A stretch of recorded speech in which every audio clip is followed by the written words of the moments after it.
And it's pretty cool that we have the president of the Hip Hop Caucus, y'all. Reverend Yearwood is going to come up here and get us going. Let's give a big round of applause. You need to wake up. Wake up for Reverend Yearwood.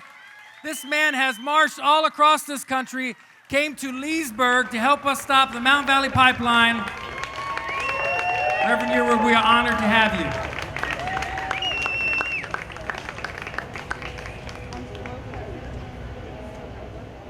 Man, thank you so much. It is an honor to be here with the amazing pipeline fighters. There are some, hold on, y'all was a little quiet on the pipeline fighters part. I know there's some, oh, okay, there you go. I was going to give a shout out to the puppet in the background and say, if y'all don't make noise, the puppet will make a little noise back there. Make it happen. It is an honor to be here this afternoon. My name is Reverend Yearwood. I am the president of the Hip Hop Caucus, which is an organization, a national organization that gets young people engaged in politics all over this country. They are amazing young people who have been folks who are down in New Orleans who've been still fighting after Katrina, to folks in New York after Superstorm Sandy, young folks like Little Miss Flint and young folks in Flint, Michigan, still fighting 5 years later to have clean water. I'm just so impressed by all of the young people who are part of the Hip Hop Caucus and now all of the young groups that are rising in this space as well. So happy to see the young folks from 0 Hour who are doing some amazing things. So happy to see the Sunrise Movement literally taking on politicians on both sides of the aisle because they understand that this is not about Democrat or Republican, but about humanity. And so I'm so happy to see young folks doing that. I'm so happy to see young folks who've been taking our country to court, literally fighting for their survival. I'm so happy to see that. So we have and see some young folks who have been striking all over this country and this world, from Greta across the pond to young folks in Virginia and DC who have been saying that enough is enough is enough is enough. And we must now fight for our generation. And so I'm excited about to see young people. I'm excited also in my role. I am on the board of the League of Conservation Voters, so I'm excited to see what LCV's been doing. I'm on the board of Chesapeake Climate Action Network, and I'm excited about CCAN. If you just don't know, CCAN actually is a great organization, and they're raising money. So if you want to win a Tesla, they actually have a Tesla for raffle at CCAN. You just go to this, just go to CCAN, and you can. I think it's only like a couple more days left, so make sure you can get in the hunt there for that Tesla and for that raffle. But I'm also excited for many of the groups that are here. Climate Reality is one of the groups here, and seeing the ministers and the pastors who've been fighting on this issue. Beyond Extreme Energy, if you have not seen the quilt which would be Your Right, please check that out. It is important, as they've been highlighting with FERC, the Federal Energy Regulatory Commission has been doing, because they are the ones who actually approved this pipeline. And it has been just a place, a revolving door for the fossil fuel energy to kind of go in there and hold things down. So please make sure you look at all of those aspects. What I wanted to say to you as we are dealing with the pipelines here in Virginia, the Atlantic Coast Pipeline and what we're here today for, the Mountain Valley Pipeline. I want to give a shout out for those who have been in Virginia, the tree sitters and toppers in that aspect. God bless you. I don't know if I could do that, actually. I don't know if I can get in a tree and do that, but if I had to, I would. But I'm so glad that you are doing that and sitting in those trees, and my good brothers in West Virginia who've been going against their own culture. That's many of my friends who've been fighting from mountaintop removal to fracking to the Mountain Valley Pipeline, who have gone against their friends and relatives who think that, man, why are you doing this? Climate change is this and climate change is that, and we need these pipelines and we need these good jobs in the coal. And they have been saying, no, that is not acceptable. We cannot stand for that. So shout out for those in West Virginia who've been standing up and fighting the good fight there as well. So what I want to say is that I know that I'm kind of speaking to the choir.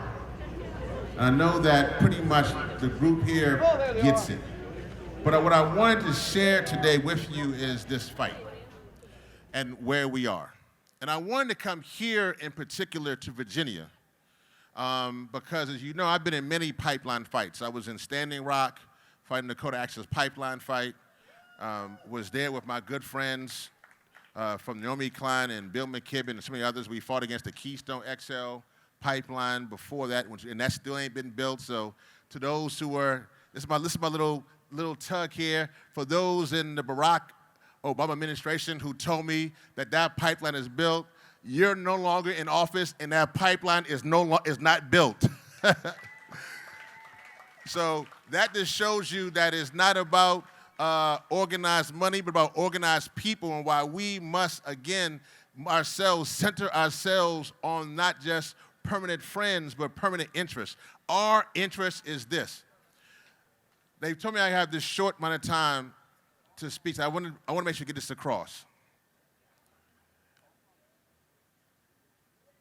As I close, actually, because I don't have much time to give this piece, but I want to give this.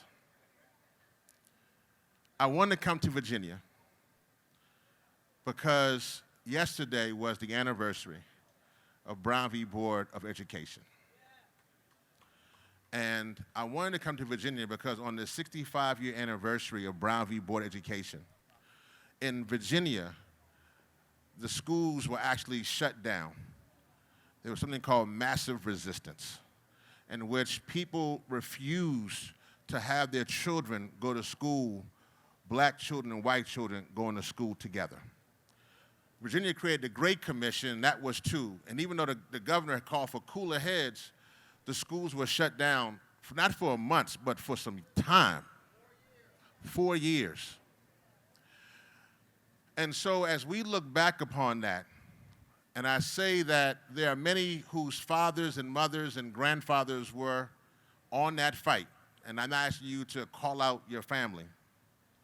But what I am saying, though, is that if we look back now, 65 years later, they were horribly wrong in fighting that battle.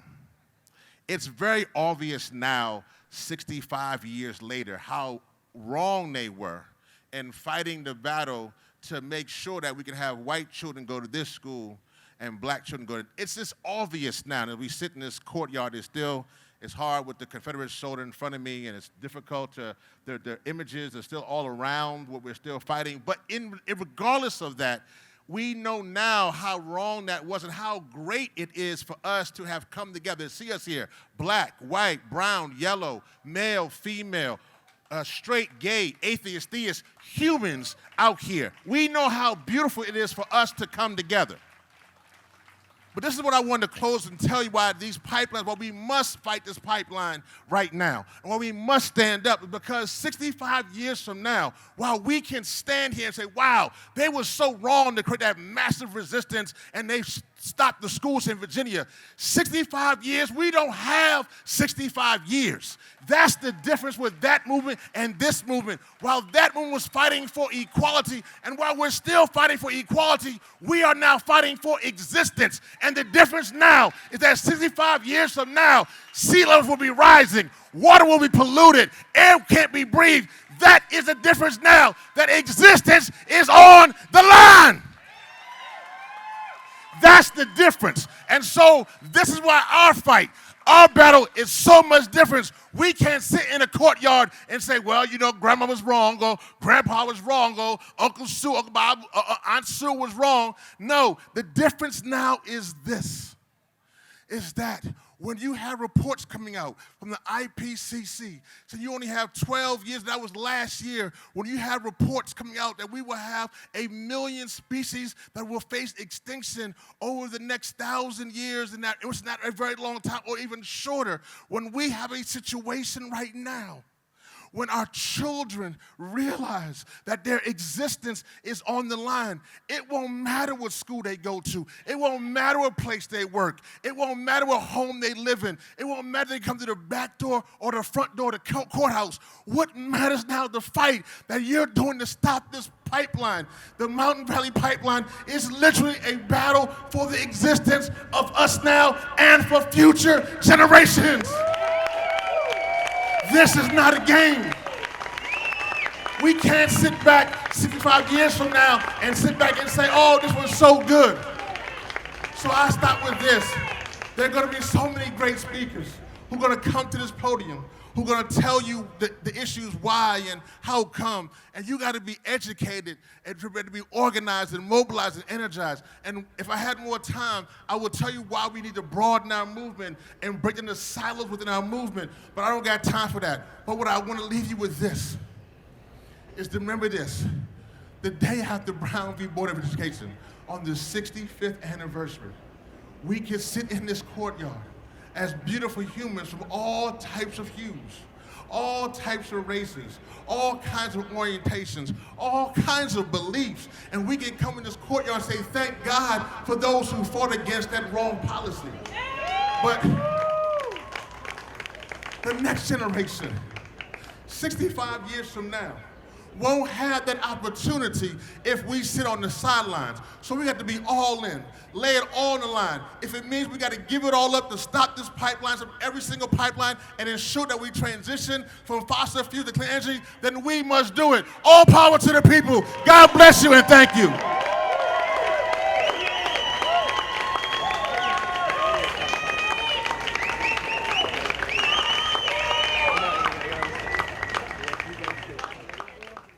Give it up for Reverend Yearwood.